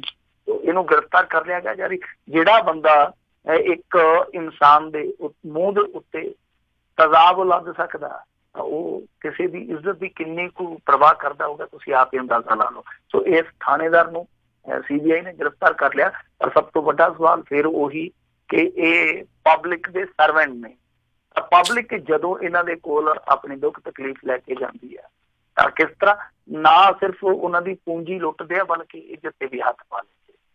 ਹਾਂ, ਵੇਲਾ ਇਹ ਹੈ ਕਿ ਪੁਲਿਸ ਵਿਭਾਗ ਦੇ ਵਿੱਚ, ਪੁਲਿਸ ਪ੍ਰਸ਼ਾਸਨ ਦੇ ਵਿੱਚ ਜਾਂ ਤੇ ਫਿਰ ਕੁਝ ਸੁਧਾਰ ਲਿਆਂਦੇ ਜਾਣ ਤੇ ਜਾਂ ਬਿਲਕੁਲ ਫਿਰ ਜਿੱਦਾਂ ਖੁੱਲੀ ਫੀਤੀ ਲੱਗ ਜਾਂਦੀ ਆ ਉਹ ਫੀਤੀ ਹੈ ਜਿਹੜੀ ਲਾ ਦਿੱਤੀ ਜਾਵੇ ਕਿ ਇਹਨਾਂ ਤੋਂ ਬਚ ਕੇ ਰਹੋ। ਥੋੜਾ ਜਿਹਾ 2.5 ਫੁੱਟ ਦੀ ਦੂਰੀ ਹੈ ਜਿਹੜੀ ਜਨਤਾ ਬਣਾ ਕੇ ਰੱਖੇ। ਮੈਂ ਤੇ ਵੇਖ ਕੇ ਸਾਹ ਸੁਕਾ ਲੈਂਦੇ ਆ ਲੋਕ। ਪਰ ਜੇ ਪੁਲਿਸ ਨੂੰ ਮਾੜਾ ਮੋਟਾ ਹਾਸ਼ੀਏ ਤੇ ਜਾਣ ਤੋਂ ਬਚਾਉਣਾ ਤਾਂ ਫਿਰ ਸੁਧਾਰ ਬਹੁਤ ਜ਼ਰੂਰੀ ਹੈ। ਕਿਉਂਕਿ ਜਿਸ ਤਰੀਕੇ ਦਾ ਵਤੀਰਾ ਪੁਲਿਸ ਦਾ ਆਪਾਂ ਅਤੀਤ ਦੇ ਵਿੱਚ ਕਿੰਨੇ ਕੇਸ ਵੇਖਿਆ। ਉਹ ਪਲਾਲਾ ਬੇਸ਼ੱਕ ਚਲੋ ਉਹ ਮੁੜ ਕੇ ਟਵਿਸਟ ਹੋ ਗਿਆ। ਫਿਰ ਉਸ ਤੋਂ ਪਹਿਲਾਂ ਕਿੰਨੇ ਕੇਸ ਇਸ ਤਰ੍ਹਾਂ ਦੇ। ਇੱਕ ਬੀਬੀ ਜਿਹੜੀ ਆ ਉਹ ਜਾ ਕੇ ਜੰਤਰ ਮੰਤਰ ਤੇ ਕਈ ਮਹੀਨੇ ਉੱਤੇ ਰੌਲਾ ਪਾਉਂਦੀ ਰਹੀ, ਕੁਰਲਾਹਟ ਪਾਉਂਦੀ ਰਹੀ ਕਿ ਮੈਂ ਇੱਕ ਅਫਸਰ ਦੇ ਕੋਲ ਗਈ ਸੀਗੀ ਆਪਣੀ ਦਰਖਾਸਤ ਲੈ ਕੇ, ਉਹਨੇ ਉਲਟਾ ਮੇਰੀ ਇੱਜ਼ਤ ਲੁੱਟੀ। ਤਾਂ ਇੱਕ ਮਾਮਲਾ ਅੰਮ੍ਰਿਤਸਰ ਦੇ ਵਿੱਚ ਵਾਪਰਿਆ ਸੀ ਜਿੱਥੇ ਪੂਰੇ ਦਾ ਪੂਰਾ ਟੱਬਰ ਫਨਾਹ ਹੋ ਗਿਆ ਸੀਗਾ। ਕਿਉਂਕਿ ਉੱਥੇ ਵੀ ਇਹੀ ਮਾਮਲਾ ਵਾਪਰਿਆ ਸੀ। ਜਿਹੜਾ ਪਰਿਵਾਰ ਦਾ ਮੁਖੀ ਸੀਗਾ ਉਹਨੂੰ ਉਹਦੇ ਮੁੰਡੇ ਨੇ ਕਤਲ ਕਰ ਦਿੱਤਾ। ਬਾਅਦ ਦੇ ਵਿੱਚ ਕਿਸੇ ਰਿਸ਼ਤੇਦਾਰ ਨੇ ਉਹਨੂੰ ਫਸਾ ਦਿੱਤਾ। ਫਿਰ ਉਹਨੇ ਨਿਕਲਣ ਵਾਸਤੇ ਇੱਕ ਅਫਸਰ ਨਾਲ ਸੌਦਾ ਕੀਤਾ। ਅਫਸਰ ਨੇ, ਉਹਦੀ ਬੀਵੀ ਸੋਹਣੀ ਸੀਗੀ, ਉਹਦੇ ਤੇ ਮੈਲੀ ਅੱਖ ਰੱਖੀ। ਜਦੋਂ ਉਹਨੂੰ ਪਤਾ ਲੱਗਿਆ ਕਿ ਮੇਰੇ ਕਰਕੇ ਉਹਦੀ ਇੱਜ਼ਤ ਵੀ ਲੁੱਟੀ ਗਈ ਹੈ ਤੇ ਉਹਨੇ ਸਾਰੇ ਟੱਬਰ ਨੂੰ ਪਤਾ ਨਹੀਂ ਮਾਰ ਕੇ ਜਾਂ ਸਾਰੇ ਟੱਬਰ ਦੇ ਸਮੇਤ ਖੁਦਕੁਸ਼ੀ ਕਰ ਲਈ ਸੀ। ਉਹ ਮਾਮਲਾ ਵੀ ਅਦਾਲਤਾਂ ਵਿੱਚ। ਤੁਸੀਂ ਪਤਾ ਨਹੀਂ ਕਿੰਨੀਆਂ ਕਹਾਣੀਆਂ ਸੁਣੀਆਂ ਹੋਣਗੀਆਂ ਜਾਂ ਕਿੰਨੀਆਂ ਕਹਾਣੀਆਂ ਮੈਂ ਤੁਹਾਨੂੰ ਸੁਣਾ ਸਕਦਾ ਜਿਹਦੇ ਵਿੱਚ ਇਹ ਜਿਹੜਾ ਰਿਸ਼ਤਾ ਪਬਲਿਕ ਦਾ ਤੇ ਪੁਲਿਸ ਦਾ ਜਿਹੜਾ ਉਹ ਦਾਗਦਾਰ ਹੋਇਆ। ਤੇ ਜੇ ਇਹਨੂੰ ਬਚਾਉਣਾ ਮਾੜਾ ਮੋਟਾ ਰਿਫਾਰਮਸ ਕਰਨੇ ਪੈਣਗੇ। ਜੀ ਜੀ ਜੀ। ਅਗਲੀ ਮਿੰਟੂ ਜੀ ਗੱਲ ਕਰਦੇ, ਕੈਪਟਨ ਸਰਕਾਰ 2019 ਵਿੱਚ ਵੰਡੇਗੀ ਨੌਕਰੀਆਂ ਦੇ ਗੱਫੇ, 1.2 ਲੱਖ ਅਸਾਮੀਆਂ ਭਰਨ ਦੇ ਹੁਕਮ। ਦੇਖੋ ਜਿਹੜੇ ਅੱਗੇ ਇਹਨਾਂ ਨੇ ਰੁਜ਼ਗਾਰ ਮੇਲਿਆਂ ਦੇ ਵਿੱਚ ਜੋਬ ਤੇ ਲਵਾਏ ਸੀਗੇ ਮੁੰਡੇ ਕੁੜੀਆਂ, ਕੋਈ ਗੁਜਰਾਤ ਚ ਗਿਆ, ਕੋਈ ਕਿਸੇ ਹੋਰ ਸਟੇਟ ਚ, ਉਹ ਤੇ ਵਾਪਸ ਆ ਗਏ। ਉਹ ਕਹਿੰਦੇ ਕਿ 10,000 11,000 ਰੁਪਇਆ ਦਿੰਦੇ ਆ। ਤੇ ਦੇਖੋ ਜਿਹੜਾ ਗੁਜਰਾਤ ਦੇ ਵਿੱਚ ਰਹੂਗਾ ਜਾ ਕੇ ਉਹ 10-11,000 ਦੇ ਨਾਲ ਕਿਸ ਤਰ੍ਹਾਂ ਗੁਜ਼ਾਰਾ ਕਰੂਗਾ, ਬਹੁਤ ਵੱਡਾ ਸਵਾਲ ਆ। ਉਹ ਇਹ ਹੁਣ ਨੌਕਰੀਆਂ ਕਹਿੰਦੇ ਆ ਕਿ ਸਰਕਾਰੀ ਨੌਕਰੀਆਂ, ਜਿਵੇਂ ਤੁਸੀਂ ਕਿਹਾ ਕਿ 1,20,000 ਨੌਕਰੀਆਂ ਜਿਹੜੀਆਂ ਅਸੀਂ ਕੱਢਾਂਗੇ, ਜਿਹੜੀਆਂ ਖਾਲੀ ਵੈਕੈਂਸੀਆਂ, ਤਾਂ ਚੰਗੀ ਗੱਲ ਆ ਰਾਜ ਕਰਮਵੀਰ ਸਿੰਘ ਜੀ, ਨੌਕਰੀਆਂ ਕੱਢਣ। ਔਰ ਸਰਕਾਰੀ ਨੌਕਰੀਆਂ ਕੱਢਣ ਤਾਂ ਹੀ ਫਾਇਦਾ, ਜਿਹੜੀਆਂ ਇਹ ਠੇਕੇ ਤੇ ਭਰਤੀਆਂ ਕਰਦੇ ਆ ਜਾਂ ਹੋਰ ਕਾਂਟਰੈਕਟ ਬੇਸ ਤੇ ਇਹ ਇਸ ਤਰ੍ਹਾਂ ਲੈਂਦੇ ਆ, ਆਊਟਸੋਰਸਿੰਗ ਜਿੱਦਾਂ ਕਰਦੇ ਆ, ਉਹਦੇ ਵਿੱਚ ਤੇ ਤੁਹਾਨੂੰ ਪਤਾ ਸਿੱਧੇ ਤੌਰ ਤੇ ਕਿਰਤ ਦੀ ਲੁੱਟ ਕੀਤੀ ਜਾਂਦੀ ਆ। ਜਿਹੜੇ ਪੜ੍ਹੇ ਲਿਖੇ ਬੱਚੇ ਬੱਚੀਆਂ ਜਿਹੜੇ ਉਹ 5-7 ਹਜ਼ਾਰ 10 ਹਜ਼ਾਰ ਰੁਪਏ ਇਹਨਾਂ ਦੇ ਦਰਾਂ 'ਚ ਧੱਕੇ ਖਾਂਦੇ ਫਿਰਦੇ ਆ। ਸਰਕਾਰੀ ਨੌਕਰੀਆਂ ਨੇ ਸਥਾਈ ਰੁਜ਼ਗਾਰ ਹੋਵੇ। 1,20,000 ਅਸਾਮੀਆਂ ਨੂੰ ਪੜਾਅਵਾਰ ਤਰੀਕੇ ਨਾਲ ਇਹਨਾਂ ਨੇ ਭਰਨ ਦੇ ਨਿਰਦੇਸ਼ ਦਿੱਤੇ ਆ। ਮਤਲਬ ਕਿ ਸਭ ਤੋਂ ਪਹਿਲਾਂ ਜਿੱਦਾਂ ਹੈਲਥ ਸੈਕਟਰ ਆ ਜਾਂ ਐਜੂਕੇਸ਼ਨ ਸੈਕਟਰ ਆ, ਇਹਨਾਂ ਦੀਆਂ ਜਿਹੜੀਆਂ ਅਸਾਮੀਆਂ ਉਹ ਭਰੀਆਂ ਜਾਣਗੀਆਂ। ਉਸ ਤੋਂ ਬਾਅਦ ਫਿਰ ਜਿੱਦਾਂ ਦੇ ਵਿਭਾਗ ਆ, ਜਿੰਨੀਆਂ ਅਸਾਮੀਆਂ ਖਾਲੀ ਆ, ਉਹਦੇ ਹਿਸਾਬ ਕਿਤਾਬ ਦੇ ਨਾਲ ਉਹ ਵਿੱਚ ਆਉਂਦੇ ਜਾਣਗੇ। ਤਾਂ ਉਮੀਦ ਕਰਦੇ ਹਾਂ ਕਿ ਇਹ ਇਕੱਲਾ ਜੁਮਲਾ ਨਹੀਂ ਹੋਊਗਾ, ਕਿਉਂਕਿ ਜੁਮਲਿਆਂ ਦੀ ਵੀ ਰੋਤੇ ਆ ਨਾ, ਇਲੈਕਸ਼ਨ ਆ ਰਿਹਾ ਨੇ ਕਿਤੇ ਅੱਗੇ ਵਾਂਗੂ। ਕਿਉਂਕਿ ਹੁਣ ਸਿੱਧਾ ਘਰ ਘਰ ਦੀ ਨੌਕਰੀ ਤੇ ਕਹਿ ਨਹੀਂ ਸਕਦਾ ਕੈਪਟਨ, ਹੁਣ ਤੇ ਇਹ ਵੀ ਕਹਿ ਸਕਦਾ ਕਿ ਘਰ ਘਰ 'ਚ ਕਹਿ ਕੇ ਜਿਹੜੀਆਂ ਨੌਕਰੀਆਂ ਨਹੀਂ ਦਿੱਤੀਆਂ ਉਹ ਦੇ ਰਹੇ ਆ, ਇਹ ਵੀ ਕਹੂਗਾ। ਉਹ ਸ਼ਾਇਦ ਯਤਨ ਕੀਤਾ ਜਾ ਰਿਹਾ, ਪਰ ਇਹ ਇਕੱਲਾ ਚੁਣਾਵੀ ਜੁਮਲਾ ਨਹੀਂ ਹੋਣਾ ਚਾਹੀਦਾ, ਪਰ ਇਹ ਹੈ ਜੁਮਲਾ। ਕਿਉਂਕਿ ਦੇਖੋ ਨਾ, ਤਨਖਾਹਾਂ ਤੇ ਇਹਨਾਂ ਤੋਂ ਦੂਜਿਆਂ ਦੀਆਂ ਨਹੀਂ ਦੇ ਹੁੰਦੀਆਂ। ਤੁਹਾਨੂੰ ਯਾਦ ਹੋਣਾ ਹੈ ਪਿਛਲੇ ਸਾਲ ਅਗਸਤ ਦੇ ਵਿੱਚ ਉਦੋਂ ਐਸਾ ਮੰਦਾ ਆਇਆ ਸੀਗਾ ਕਿ ਇਹਨਾਂ ਨੇ ਤਨਖਾਹਾਂ ਮੁਲਾਜ਼ਮਾਂ ਨੂੰ ਕਿਸ਼ਤਾਂ 'ਚ ਦਿੱਤੀਆਂ ਸੀਗੀਆਂ। ਔਰ ਪਤਾ ਨਹੀਂ ਕਿੰਨੀ ਦਫਾ ਇਹਨਾਂ ਨੇ ਖਜ਼ਾਨਿਆਂ ਨੂੰ, ਜਿਹੜੇ ਖਜ਼ਾਨਾ ਦਫ਼ਤਰ ਹੁੰਦੇ ਆ ਜ਼ਿਲ੍ਹਿਆਂ ਦੇ ਵਿੱਚ, ਆਪਣੇ ਖਜ਼ਾਨਾ ਦਫ਼ਤਰ ਹੁੰਦੇ ਆ, ਉਹਨਾਂ ਨੂੰ ਸ਼ਟ ਡਾਊਨ ਕੀਤਾ ਜ਼ਬਾਨੀ ਹੁਕਮ ਲਾ ਕੇ। ਹੁਣ ਵੀ ਪਿੱਛੇ ਦੇ ਵੀ ਇਹੀ ਆ ਰਿਹਾ, ਹਾਲਾਂਕਿ ਸਿੱਧੇ ਤੌਰ ਤੇ ਨਹੀਂ ਮੰਨਦੇ, ਪਰ ਦੱਸਦੇ ਆ ਕਿ ਜ਼ਬਾਨੀ ਹੁਕਮ ਆਏ ਆ ਖਜ਼ਾਨਾ ਦਫ਼ਤਰਾਂ ਨੂੰ, ਇਹ ਤਨਖਾਹਾਂ ਪੈਨਸ਼ਨਾਂ ਜਾਂ ਹੋਰ ਭੱਤੇ ਆ ਜਿਹੜੇ ਉਹ ਨਾ ਦਿਓ। ਤਾਂ ਕਹਿਣ ਦਾ ਮਤਲਬ ਕਿ ਇੱਕ ਪਾਸੇ ਤੁਸੀਂ ਟੀਚਰਾਂ ਨੂੰ ਕਹਿੰਦੇ ਆ ਕਿ ਜੇ ਰੈਗੂਲਰ ਹੋਣਾ ਤੇ ਫਿਰ ਤੁਸੀਂ 45,000 ਤੋਂ ਸਿੱਧਾ 10,200 ਤੇ ਆ ਜਾਓ। ਤਾਂ ਦੂਸਰੇ ਪਾਸੇ ਤੁਸੀਂ ਬੜੇ ਵੱਡੇ ਦਾਅਵੇ ਕਰ ਰਹੇ, ਕਿਉਂਕਿ 1 ਲੱਖ ਨੌਕਰੀ ਦੇਣੀ, ਸਰਕਾਰੀ ਰੁਜ਼ਗਾਰ ਦੇਣਾ, ਤੇ ਤੁਸੀਂ ਆਪ ਅੰਦਾਜ਼ਾ ਲਾ ਲਓ ਕਿ ਤਨਖਾਹ ਕਿੱਥੋਂ ਦਿਓਗੇ। ਤੇ ਹੈ ਨਹੀਂਗਾ ਕਿ ਮੋਤੀ ਬਾਗ ਵਾਲੇ ਖਜ਼ਾਨੇ ਚੋਂ ਕੱਢ ਕੇ ਦੇ ਦਿਓਗੇ, ਜਿਹੜੇ ਸਰਕਾਰੀ ਖਜ਼ਾਨਾ ਹੀ ਵਰਤੋਗੇ ਨਾ ਤੁਸੀਂ। ਤਾਂ ਤੁਹਾਡੇ ਕੋਲ ਹੈ ਕੀ ਆ? ਪਹਿਲਾਂ ਤੁਹਾਨੂੰ ਜਿਹੜੇ ਆਪਣੇ ਵਸੀਲੇ ਆ ਉਹ ਤੇ ਕਾਇਮ ਕਰਨੇ ਚਾਹੀਦੇ। ਅਸਾਮੀਆਂ ਤੇ ਭਰੋ, ਜ਼ਰੂਰ ਭਰੋ, ਪਰ ਅਸਾਮੀਆਂ ਭਰਨ ਵਾਲਾ ਜੁਮਲਾ ਮੈਂ ਇਸ ਕਰਕੇ ਕਹਿਣਾ ਕਿਉਂਕਿ ਆਪਣੇ ਪ੍ਰੋਗਰਾਮ ਤੋਂ ਥੋੜਾ ਸਮਾਂ ਪਹਿਲਾਂ ਇੱਕ ਬੇਰੁਜ਼ਗਾਰ ਦਾ ਮੈਨੂੰ ਫੋਨ ਆਇਆ ਸੀਗਾ, ਉਹਨੇ ਸ਼ਾਇਦ TPC ਦਾ ਨਾਮ ਲਿਆ ਸੀਗਾ। ਉਹ ਕਹਿੰਦਾ ਕਿ 545 ਅਸਾਮੀਆਂ ਦੀ ਇਹਨਾਂ ਨੇ ਕਾਉਂਸਲਿੰਗ ਕੀਤੀ ਸੀ ਔਰ 545 ਬੰਦੇ ਰੱਖਣੇ ਸੀ, 545 ਸੱਦੇ ਸੀਗੇ, ਤੇ ਉਹਦੇ ਵਿੱਚੋਂ 130 ਜਿਹੜੇ ਸੀਗੇ ਸ਼ਾਇਦ ਰਹਿ ਗਏ, ਜਿਨ੍ਹਾਂ ਨੇ ਜਾਂ ਜੁਆਇਨ ਨਹੀਂ ਕੀਤਾ ਜਾਂ ਜੁਆਇਨ ਕਰਨ ਤੋਂ ਇਨਕਾਰ ਕਰ ਦਿੱਤਾ ਜਾਂ ਆਏ ਨਹੀਂ। ਤਾਂ ਉਹ ਅਸੀਂ ਵੇਟਿੰਗ ਲਿਸਟ ਦੇ ਵਿੱਚ ਸੀਗੇ, ਜਿਹੜੇ ਮਤਲਬ ਕਿ ਜਿਹੜੇ 130 ਦੇ ਕਰੀਬ ਜਿਹੜੇ ਰਹਿ ਗਏ ਸੀਗੇ, ਤਾਂ ਉਹਨਾਂ ਤੋਂ ਬਾਅਦ ਵਾਲੇ ਜਿਹੜੇ ਅਸੀਂ 60-70 ਜਾਣੇ ਵੇਟਿੰਗ ਲਿਸਟ ਵਾਲੇ ਸੀਗੇ। ਉਹ ਕਹਿੰਦੇ ਆ ਕਿ ਪਿਛਲੇ 4 ਮਹੀਨਿਆਂ ਤੋਂ ਸਾਨੂੰ ਕਾਲ ਨਹੀਂ ਕਰ ਰਹੇ, ਅਸੀਂ ਉਹਨਾਂ ਦੇ ਦਫ਼ਤਰਾਂ 'ਚ ਗੇੜੇ ਕੱਟ ਰਹੇ ਹਾਂ ਕਿ ਸਾਡਾ ਹੱਕ ਬਣਦਾ ਸੀ ਵੇਟਿੰਗ ਲਿਸਟ ਦੇ ਵਿੱਚ, ਮੈਰਿਟ ਦੀ ਵੇਟਿੰਗ ਲਿਸਟ ਦੇ ਵਿੱਚ ਆ, ਸਾਡੀ ਵਾਰੀ ਕਿਉਂ ਨਹੀਂ ਆ ਰਹੀ। ਤੇ ਮੈਂ ਇਹਨਾਂ ਨੂੰ ਕਿਹਾ ਕਿ ਤੁਸੀਂ ਜੋ ਮਰਜ਼ੀ ਕਰੀ ਜਾਓ, ਇਹਨਾਂ ਨੇ ਕੁਛ ਨਹੀਂ ਹੋਣਾ, ਕੁਛ ਨਹੀਂ ਕਰਨਾ। ਤਾਂ ਤੁਹਾਨੂੰ ਇੱਕੋ ਹੀ ਥਾਂ ਤੋਂ ਨਿਆਂ ਮਿਲ ਸਕਦਾ, ਉਹ ਕੋਰਟ ਕਚਹਿਰੀ। ਸੋ ਇੱਕ ਪਾਸੇ ਤੇ ਬੇਰੁਜ਼ਗਾਰ ਜਿਹੜੇ ਵੱਡੀਆਂ ਕਿਸਮਾਂ ਦੇ ਫਿਰਦੇ ਆ, ਇੱਕ ਪਾਸੇ ਮੁਲਾਜ਼ਮ ਹੈ ਜਿਹੜੇ ਤਨਖਾਹਾਂ ਲਈ ਧਰਨੇ ਲਾਉਂਦੇ ਫਿਰਦੇ ਆ, ਦੂਸਰੇ ਪਾਸੇ ਇਸ ਤਰ੍ਹਾਂ ਦੇ ਲਾਉਂਦੇ। ਚਲੋ ਠੀਕ ਆ, ਮੈਂ ਕਹਿੰਦਾ ਕਿ ਮੈਂ ਝੂਠਾ ਸਾਬਤ ਹੋਵਾਂ, ਇਹ ਨੌਕਰੀਆਂ ਦੇਣ, ਵਧੀਆ ਗੱਲ ਆ, ਪਰ ਇਹ ਇਕੱਲਾ ਚੁਣਾਵੀ ਸਟੰਟ ਨਹੀਂ ਹੋਣਾ ਚਾਹੀਦਾ, ਨੌਕਰੀਆਂ ਦੇਣੀਆਂ ਵੀ ਚਾਹੀਦੀਆਂ, ਸਥਾਈ ਰੁਜ਼ਗਾਰ ਦੇਣਾ ਚਾਹੀਦਾ। ਜੀ ਬਿਲਕੁਲ। ਅਗਲੀ ਜਿਹੜੀ ਮਿੰਟੂ ਜੀ ਆਪਾਂ ਖਬਰ ਦੇ ਉੱਤੇ ਜੇ ਨਜ਼ਰ ਮਾਰੀਏ ਤਾਂ ਵੈਂਟੀਲੇਟਰ ਖਣੋ ਇੱਕ ਮਾਸੂਮ ਨੇ ਗਵਾਈ ਆਪਣੀ ਜਾਨ। ਇਹ ਅੰਮ੍ਰਿਤਸਰ ਦੀ ਘਟਨਾ ਆ, ਤੇ ਅੰਮ੍ਰਿਤਸਰ ਦੇ ਹਸਪਤਾਲ ਦੇ ਵਿੱਚ ਬੱਚੇ ਦੀ ਜਾਨ ਗਈ ਆ। ਤੇ ਵੈਸੇ ਦੱਸਦੇ ਆ ਕਿ ਇਹ ਤੀਸਰੀ ਮੌਤ ਆ ਦਸੰਬਰ ਤੋਂ ਲੈ ਕੇ। ਜਾਗਰਣ ਦੇ ਵਿੱਚ ਅੱਜ ਬਹੁਤ ਵੱਡੀ ਰਿਪੋਰਟ ਛਪੀ ਆ, ਪਰ ਕਿ ਮਨ ਨੂੰ ਖੁਸ਼ ਬਹੁਤ, ਮੈਂ ਕਹੂੰਗਾ ਕਿ ਮਨ ਨੂੰ ਬਹੁਤ ਖੁਸ਼ ਹੋਇਆ, ਗੱਲ ਜਿੰਨਾ ਕਿ ਰੂਹ ਨੂੰ ਟੁੰਬ ਗਈ ਇਹ ਚੀਜ਼ ਕਿ ਕਿਆ ਚੱਲਦਾ ਪਿਆ ਸਾਡੇ ਮੁਲਕ ਦੇ ਵਿੱਚ। ਇੱਕ ਪਾਸੇ ਸਾਡਾ ਮੁੱਖ ਮੰਤਰੀ ਵਧਾਈਆਂ ਦੇ ਰਿਹਾ, ਦੂਸਰੇ ਪਾਸੇ ਆਹ ਚੀਜ਼ਾਂ ਵਾਪਰਦੀਆਂ ਪਈਆਂ। ਰੂਹ ਜਿਹੜੀ ਆ ਉਹ ਕਈ ਵਾਰ ਵਿਚਲਿਤ ਹੋ ਜਾਂਦੀ ਹੈ ਇਹਨਾਂ ਚੀਜ਼ਾਂ ਨੂੰ ਵੇਖ ਕੇ। ਗੁਰਦਾਸਪੁਰ ਦਾ ਇਹ ਜੋੜਾ ਸੀਗਾ ਜਿਹਦੇ ਘਰ ਤੀਜੇ ਬੱਚੇ ਨੇ ਜਨਮ ਲਿਆ, ਖੁਸ਼ੀ ਸਾਂਭੀ ਨਹੀਂ ਗਈ, ਬਹੁਤ ਜ਼ਿਆਦਾ ਖੁਸ਼ੀ ਸੀਗੀ ਤੇ ਬੱਚਾ ਚਲੋ ਮੁੰਡਾ ਹੋਇਆ। ਫਿਰ ਡਾਕਟਰਾਂ ਨੇ ਕਿਹਾ ਕਿ ਭਾਈ ਇਹਦੇ ਜਿਹੜਾ ਸਾਹ ਵਾਲਾ ਸਿਸਟਮ ਹੈ ਕੋਈ ਉਹਦੇ 'ਚ ਖਰਾਬੀ ਆ, ਉਹ ਸਾਹ ਨਹੀਂ ਸਹੀ ਤਰੀਕੇ ਨਾਲ ਆ ਰਿਹਾ, ਸਾਡੇ ਕੋਲ ਆ ਜਾ ਨਹੀਂ, ਤੁਸੀਂ ਗੁਰੂ ਨਾਨਕ ਦੇਵ ਹਸਪਤਾਲ 'ਚ ਲੈ ਜਾਓ। ਉੱਥੇ ਲੈ ਕੇ ਆਏ ਅੰਮ੍ਰਿਤਸਰ ਦੇ ਵਿੱਚ, ਉਹ ਕਹਿੰਦੇ ਕਿ ਵੈਂਟੀਲੇਟਰ ਹੈ ਹੀ ਨਹੀਂ ਗੇ। ਫਿਰ ਜਿਹੜਾ ਬੱਚਾ ਸੀਗਾ ਇਹਨੂੰ ਇਹਨਾਂ ਨੇ ਦੂਸਰੇ ਪਾਸੇ ਰੱਖ ਦਿੱਤਾ, ਜਿਹਨੂੰ ਐਂਬੋ ਬੈਗ ਮਸ਼ੀਨ ਵੀ ਕਹਿ ਦਿੰਦੇ ਸ਼ਾਇਦ, ਉਹਦੇ ਵਿੱਚ ਬੱਚਾ ਰੱਖਿਆ ਸੀਗਾ, ਪਰ ਬੱਚਾ ਜ਼ਿਆਦਾ ਕ੍ਰਿਟੀਕਲ ਸੀਗਾ, ਬੱਚਾ ਬਚਿਆ ਨਹੀਂ, ਬੱਚੇ ਦੀ ਮੌਤ ਹੋ ਗਈ ਆ। ਜੀ ਤੇ ਫਿਰ ਅੱਜ ਜਾਗਰਣ ਦੀ ਰਿਪੋਰਟ ਦੇ ਵਿੱਚ ਇਹ ਵੀ ਕਿਹਾ ਕਿ ਦਸੰਬਰ ਤੋਂ ਲੈ ਕੇ ਹੁਣ ਤੱਕ 3 ਬੱਚੇ ਇਸ ਤਰ੍ਹਾਂ ਹੀ ਮਰੇ ਆ। ਤਾਂ ਤੁਸੀਂ ਆਪ ਹੀ ਅੰਦਾਜ਼ਾ ਲਾ ਲਓ ਕਿ ਇੱਕ ਪਾਸੇ ਮੁੱਖ ਮੰਤਰੀ ਹੈ ਜਿਹੜਾ ਉਹ ਹੈਪੀ ਨਿਊ ਈਅਰ ਕਹਿ ਰਿਹਾ, ਬਹੁਤ ਵੱਡੀਆਂ ਵੱਡੀਆਂ ਗੱਲਾਂ ਕਰਦਾ ਪਿਆ, ਅੱਜ ਵੀ ਕਹਿੰਦਾ ਪਿਆ ਸੀਗਾ ਕਿ ਆਹ ਜਿਹੜੀਆਂ ਪੰਚਾਇਤੀ ਚੋਣਾਂ ਹੋਈਆਂ ਜਿਹਦੇ ਚੋਂ ਸਾਡੇ 11,000 ਤੋਂ ਵੱਧ ਸਰਪੰਚ ਬਣੇ, 13,170 ਪੰਚਾਇਤਾਂ ਦੇ ਵਿੱਚੋਂ ਅਕਾਲੀਆਂ ਦੇ ਹਿੱਸੇ ਸਿਰਫ 900 ਸਰਪੰਚ ਆਏ ਆ, ਭਾਜਪਾ ਦੇ ਸਿਰਫ 100 ਕੁ ਬਣਿਆ। ਯਾਨੀ ਫਿਗਰ ਆਊਟ ਕਰਕੇ ਚੀਜ਼ਾਂ ਨੂੰ ਬਹੁਤ ਵਡਿਆਇਆ ਜਾ ਰਿਹਾ ਸੀਗਾ ਕਿ ਸਾਡੀਆਂ ਨੀਤੀਆਂ ਤੇ ਲੋਕਾਂ ਨੇ ਮੋਹਰ ਲਾਈ ਆ। ਲੋਕਾਂ ਨੇ ਨੀਤੀਆਂ ਤੇ ਮੋਹਰ ਨਹੀਂ ਲਾਈ, ਲੋਕਾਂ ਨੇ ਆਪੋ ਆਪਣੇ ਧੜਿਆਂ ਤੇ ਮੋਹਰ ਲਾਈ ਆ, ਜਾਂ ਲੋਕਾਂ ਨੇ ਡਾਂਗਾ ਤੋਂ ਡਰਦਿਆਂ ਸਬਰ ਸੰਮਤੀ ਕਰ ਲਈ ਆ। ਨੀਤੀਆਂ ਤੁਹਾਡੀਆਂ ਕਿਹੋ ਜਿਹੀਆਂ, ਉਹ ਆਹ ਖਬਰਾਂ ਮੋਹਰ ਲਾਉਂਦੀਆਂ ਨੇ।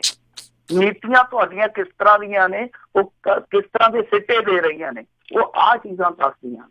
ਕਹਿਣ ਦਾ ਭਾਵ ਆ ਕਿ ਸ਼ਰਮ ਨੂੰ ਹੱਥ ਮਾਰਨਾ ਚਾਹੀਦਾ ਜੇ ਤੁਸੀਂ ਆਪਣੇ ਦੇਸ਼ ਦੇ ਵਿੱਚ, ਆਪਣੀ ਸਟੇਟ ਦੇ ਵਿੱਚ ਜੰਮਦੇ ਬੱਚੇ ਨੂੰ ਵੈਂਟੀਲੇਟਰ ਨਹੀਂ ਦੇ ਸਕਦੇ, ਆਕਸੀਜਨ ਨਹੀਂ ਦੇ ਸਕਦੇ, ਤਾਂ ਫਿਰ ਲਾਹਨਤ ਹੈ ਤੁਹਾਡੇ ਹਾਕਮ ਹੋਣ ਤੇ, ਲਾਹਨਤ ਹੈ ਤੁਹਾਡੇ ਨੇਤਾ ਹੋਣ ਤੇ। ਜੀ ਜੀ ਬਿਲਕੁਲ। ਅਗਲੀ ਮਿੰਟੋ ਜੀ ਗੱਲ ਕਰਦੇ, ਕਹਿੰਦੇ ਬਡੂੰਗਰ ਹੁਣਾਂ ਨੇ UGC ਵੱਲੋਂ ਗੁਰੂ ਨਾਨਕ ਯੂਨੀਵਰਸਿਟੀ ਦੀ ਗ੍ਰਾਂਟ ਰੋਕਣ ਦਾ ਮੁੱਦਾ ਚੁੱਕਿਆ। ਦੇਖੋ, ਮੇਰੇ ਖਿਆਲ ਦੇ ਨਾਲ ਜਿਹੜਾ ਮਾਮਲਾ ਥੋੜਾ ਪੁਰਾਣਾ ਹੈ, ਕਿਉਂਕਿ ਇਹਨਾਂ ਨੇ ਕੁਝ ਸਮਾਂ ਪਹਿਲਾਂ ਗੁਰੂ ਗ੍ਰੰਥ ਸਾਹਿਬ ਖੋਜ ਕੇਂਦਰ ਵਾਸਤੇ ਇੱਕ ਗ੍ਰਾਂਟ ਜਾਰੀ ਕੀਤੀ ਸੀ ਜੀ। ਉਹ 47 ਕਰੋੜ ਸੀਗੀ ਮੇਰੇ ਖਿਆਲ ਦੇ ਨਾਲ, 17 ਕਰੋੜ ਦੀ ਵਿੱਚ ਜਾਰੀ ਕਰ ਦਿੱਤੀ ਗਈ ਸੀ ਤੇ 30 ਕਰੋੜ ਰੁਪਈਆ ਜਿਹੜਾ ਉਹ ਰਹਿੰਦਾ ਸੀਗਾ। ਤਾਂ ਬਡੂੰਗਰ ਸਾਹਿਬ ਸ਼ਾਇਦ ਉਹਦਾ ਹੀ ਕਹਿ ਰਹੇ ਆ, ਉਹਦਾ ਹੀ ਜ਼ਿਕਰ ਕਰਦੇ ਪਏ ਆ, ਕਿਉਂਕਿ ਇਹਦੇ ਨਾਲ ਦੇਖੋ ਉਚੇਰੀ ਸਿੱਖਿਆ ਦਾ ਮਾਮਲਾ, ਖੋਜ ਕਾਰਜ ਜਿਹੜੇ ਉਹ ਪ੍ਰਭਾਵਿਤ ਹੁੰਦੇ, ਜ਼ਾਹਰਾ ਜੀ ਗੱਲ ਆ। ਇਹਨਾਂ ਨੇ ਮੁੱਦਾ ਚੁੱਕਿਆ ਠੀਕ, ਪਰ ਰੌਲਾ ਇਹ ਆ ਕਿ ਸਾਡੀਆਂ ਯੂਨੀਵਰਸਿਟੀਆਂ ਵੈਸੇ ਵੀ ਤੁਹਾਨੂੰ ਪਤਾ ਬਹੁਤ ਆਰਥਿਕ ਮੰਦਹਾਲੀ ਦੇ ਦੌਰ 'ਚੋਂ ਗੁਜ਼ਰਦੀਆਂ ਪਈਆਂ, ਉਤੋਂ UGC ਵੀ ਇਸ ਤਰ੍ਹਾਂ ਦੇ ਕੰਮ ਕਰਦੀ ਹੈ ਤੇ ਫਿਰ ਮਾੜੀ ਗੱਲ ਆ। ਰੌਲਾ ਇਹ ਆ ਕਿ ਪੰਥ ਪ੍ਰਸਤ ਹੋਣ ਦਾ ਦਾਅਵਾ ਕਰਨ ਵਾਲੇ ਲੋਕ ਆ ਜਿਹੜੇ ਉਹ ਰਾਜਨੀਤੀ ਚਮਕਾਉਂਦੇ ਰਹਿੰਦੇ ਆ, ਇਹੋ ਜਿਹੇ ਮੁੱਦਿਆਂ ਤੇ ਉਹਨਾਂ ਦਾ ਖਿਆਲ ਕਿਉਂ ਨਹੀਂ ਹੈ। ਫਿਰ ਆਪਾਂ ਕਹਿ ਦਿੰਦੇ ਹਾਂ ਕਿ ਸਿੱਖੀ ਦਾ ਪ੍ਰਚਾਰ ਨਹੀਂ ਹੋਇਆ, ਸਿੱਖਾਂ ਕੋਲ ਵਿਦਵਾਨ ਵਧੀਆ ਨਹੀਂ ਹੈਗੇ, ਬੁੱਧੀਜੀਵੀ ਵਧੀਆ ਨਹੀਂ, ਚਿੰਤਕ ਵਧੀਆ ਨਹੀਂ ਹੈ। ਪਰ ਜਦੋਂ ਤੁਸੀਂ ਆਹ ਚੀਜ਼ਾਂ ਠੀਕ ਨਹੀਂ ਕਰ ਪਾਉਂਦੇ, ਆਹ ਚੀਜ਼ਾਂ ਦੇ ਵਿਗਾੜ ਜਿਹੜੇ ਆ ਤੁਸੀਂ ਸੂਤ ਨਹੀਂ ਕਰਦੇ, ਫਿਰ ਤੁਸੀਂ ਕਿਸ ਮੂੰਹ ਨਾਲ ਇਹ ਗੱਲਾਂ ਕਰਦੇ ਹੋ, ਸਮਝ ਤੋਂ ਪਰੇ ਆ। ਖਾਸ ਤੌਰ ਤੇ ਅਕਾਲੀਆਂ ਨੂੰ ਇਹ ਚੀਜ਼ ਚਾਹੀਦੀ ਆ, ਕਿਉਂਕਿ ਉਹ ਹਾਲੇ ਵੀ ਕੇਂਦਰ ਸਰਕਾਰ ਦੇ ਵਿੱਚ ਆ, ਸਾਬਕਾ ਨਹੀਂ ਹੋਏ। HRD ਮਿਨਿਸਟਰੀ ਜਾਂ ਜਿਹੜੀ UGC ਆ, ਇਹਨਾਂ ਨੂੰ ਇਹਨਾਂ ਚੀਜ਼ਾਂ ਦਾ ਹੱਲ ਕਰਕੇ ਦੇਣਾ ਚਾਹੀਦਾ। ਵੈਸੇ ਵੀ ਯੂਨੀਵਰਸਿਟੀਆਂ ਸਾਡੀਆਂ ਤੁਹਾਨੂੰ ਪਤਾ ਹੀ ਆ, ਕੁਛ ਤੇ ਅੰਦਰੂਨੀ ਸਿਉਂਕਾਂ ਨੇ ਉਹ ਖਾ ਲਈਆਂ, ਕੁਛ ਇਸ ਤਰ੍ਹਾਂ ਦੇ ਵਿਤਕਰੇ ਵਾਸੀਆਂ ਨੇ ਖਾ ਲਈਆਂ। ਸਾਡੀਆਂ ਜਿਹੜੀਆਂ ਜਨਤਕ ਯੂਨੀਵਰਸਿਟੀਆਂ ਉਹ ਹਿੱਲੀਆਂ ਪਈਆਂ, ਜਦਕਿ ਨਿੱਜੀ ਯੂਨੀਵਰਸਿਟੀਆਂ ਜਿਹੜੀਆਂ ਉਹ ਲੁਪਰੀਆਂ ਲਾਈ ਜਾਂਦੀਆਂ। ਤਾਂ ਇਹ ਜਿਹੜੀਆਂ ਯੂਨੀਵਰਸਿਟੀਆਂ ਜਿਨ੍ਹਾਂ ਦੇ ਵਿੱਚ ਖਾਸ ਤੌਰ ਤੇ ਇਸ ਤਰ੍ਹਾਂ ਸਿੱਖ ਫਿਲਾਸਫੀ ਨਾਲ ਜੁੜੇ ਖੋਜ ਕਾਰਜ ਕੀਤੇ ਜਾਂਦੇ ਆ, ਤਾਂ ਉਹਨਾਂ ਵਾਸਤੇ ਖਾਸ ਦਿੱਕਤਾਂ ਜਿਹੜੀਆਂ ਖੜੀਆਂ ਕੀਤੀਆਂ ਜਾਂਦੀਆਂ, ਇਹਨਾਂ ਤੇ ਇਹਨਾਂ ਨੂੰ ਸਟੈਂਡ ਲੈਣਾ ਚਾਹੀਦਾ। ਜੀ ਜੀ। ਜਾਂਦੇ ਮਿੰਟੂ ਜੀ ਗੱਲ ਕਰਦੇ, ਕਹਿੰਦੇ ਸਰਪੰਚ ਬਣਦੀਆਂ ਬੀਬੀਆਂ ਜੇਲ੍ਹ ਪਹੁੰਚੀਆਂ। ਇਹ 2 ਬੀਬੀਆਂ ਝਨੀਰ ਲਾਗੇ ਦੀ ਘਟਨਾ ਆ, ਸਰਦੂਲਗੜ੍ਹ ਦੇ ਲਾਗੇ ਝਨੀਰ ਕਸਬਾ ਪੈਂਦਾ ਜੀ, ਹਰਿਆਣੇ ਵਾਲੇ ਬਾਰਡਰ ਤੇ। ਇਹ ਦੱਸਦੇ ਆ ਕਿ ਉੱਥੇ ਇੱਕ ਲਾਗੇ ਪਿੰਡ ਸੀਗਾ, ਉਹ ਆਂਦੇ ਹੁੰਦੇ ਨਾ ਕਿ ਖਰਬੂਜਿਆਂ ਵਾਲੇ ਨਿਕਲ ਗਏ ਤੇ ਛਿਲੜਾਂ ਵਾਲੇ ਫਸ ਗਏ। ਹੋਇਆ ਇਹ ਕਿ ਬੀਬੀਆਂ ਦੋਵੇਂ ਜਿਹੜੀਆਂ ਉਹ ਸਰਪੰਚੀ ਦੀ ਦਾਅਵੇਦਾਰੀ ਰੱਖਦੀਆਂ ਸੀਗੀਆਂ, ਉਮੀਦਵਾਰ ਸੀਗੀਆਂ, ਇਹਨਾਂ ਦੇ ਜਿਹੜੇ ਪੋਲਿੰਗ ਏਜੰਟ ਸੀਗੇ ਉਹ ਜਿਹੜੇ ਬੈਲਟ ਬਾਕਸ ਸੀਗੇ ਲੈ ਕੇ ਭੱਜ ਗਏ। ਅੱਜ ਕੱਲ੍ਹ ਤੁਹਾਨੂੰ ਪਤਾ ਹੈ ਨਵਾਂ ਟਰੈਂਡ ਚੱਲਿਆ, ਵੈਸੇ ਤਾਂ ਟਰੈਂਡ ਪੁਰਾਣਾ ਹੀ ਆ, ਉਹ ਡੱਬੇ ਡੁੱਬੇ ਜੇ ਲੈ ਕੇ ਪਹਿਲਾਂ ਬਾਹਰ ਜਾਵੇ ਇਸ ਤਰ੍ਹਾਂ ਦੇ ਕਾਂਡ ਵਾਪਰਦੇ ਸੀ, ਪਰ ਹੁਣ ਆਪਣੇ ਵੀ ਵਾਪਰਨ ਲੱਗ ਗਿਆ। ਉਹ ਭੱਜ ਗਏ ਤੇ ਪੁਲਿਸ ਨੇ ਚੱਕ ਕੇ ਇਹਨਾਂ ਤੇ ਪਰਚਾ ਦਰਜ ਕਰ ਦਿੱਤਾ, ਔਰ ਦੋਵੇਂ ਬੀਬੀਆਂ ਜਿਹੜੀਆਂ ਉਹ ਸਰਪੰਚੀ ਜਿੱਤ ਕੇ ਤੇ ਘਰੇ ਨਹੀਂ ਪਹੁੰਚ ਸਕੀਆਂ, ਪਰ ਜੇਲ੍ਹ ਦੇ ਵਿੱਚ ਪਹੁੰਚੀਆਂ ਦੋਵੇਂ। ਜੀ ਜੀ ਜੀ। ਤੇ ਮਿੰਟੂ ਜੀ ਬਹੁਤ ਬਹੁਤ ਤੁਹਾਡਾ ਧੰਨਵਾਦ, ਤੁਸੀਂ ਇਸ ਪ੍ਰੋਗਰਾਮ ਦੇ ਵਿੱਚ ਜੁੜੇ, ਸਰੋਤਿਆਂ ਦੇ ਨਾਲ ਗੱਲਾਂ ਕੀਤੀਆਂ ਤੇ ਬਿਲਕੁਲ ਖਬਰਾਂ ਦੇ ਬਾਰੇ ਜਾਣਕਾਰੀ ਦਿੱਤੀ। ਅਗਲੀ ਵਾਰ ਤੱਕ ਲਈ ਬੜੀ ਮਿਹਰਬਾਨੀ, ਪਿਆਰ ਭਰੀ ਸਤਿ ਸ੍ਰੀ ਅਕਾਲ ਜੀ। ਜੀ ਸਤਿ ਸ੍ਰੀ ਅਕਾਲ ਜੀ। ਤੇ ਸਰੋਤਿਓ, ਇੱਥੇ ਹੀ ਸਾਡਾ ਅੱਜ ਦਾ ਪ੍ਰੋਗਰਾਮ ਸਮਾਪਤ ਹੁੰਦਾ ਹੈ। ਮਿਲਦੇ ਹਾਂ ਤੁਹਾਨੂੰ ਸਾਰਿਆਂ ਨੂੰ ਅਗਲੀ ਵਾਰ, ਉਦੋਂ ਤੱਕ ਲਈ ਮੇਰੇ ਵੱਲੋਂ ਵੀ ਪਿਆਰ ਭਰੀ ਨਿੱਘੀ ਸਤਿ ਸ੍ਰੀ ਅਕਾਲ। ਯੂਨੀਵਰਸਿਟੀ ਰਹੋ, ਹੱਸਦੇ ਖੇਲਦੇ ਰਹੋ, ਸੁਣਦੇ ਰਹੋ ਪੰਜਾਬੀ ਰੇਡੀਓ USA।